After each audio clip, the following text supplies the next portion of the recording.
Hey guys, I hope you've been doing well. To begin with, we are going to download something called Anaconda. And to do that, just type Anaconda Python on Google.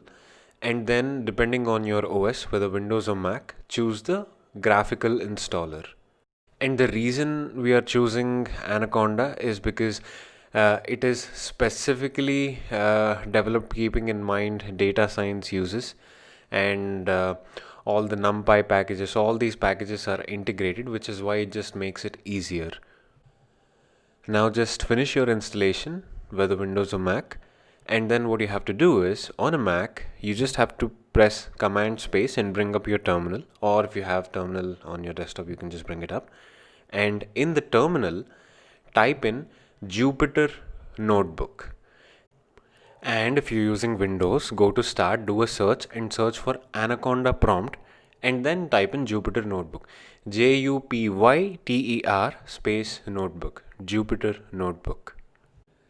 Now, it is going to take some time. Once you type in Jupyter Notebook, it might take a couple of seconds to open. And your default browser is going to open a tab like this. You will have the list of folders where you can store your Python files. So personally, I created a separate folder on my desktop, and you can do so too. And here your Jupyter Notebook is opened, where you can just type in the code and then get output right on the browser. You don't need a separate IDE.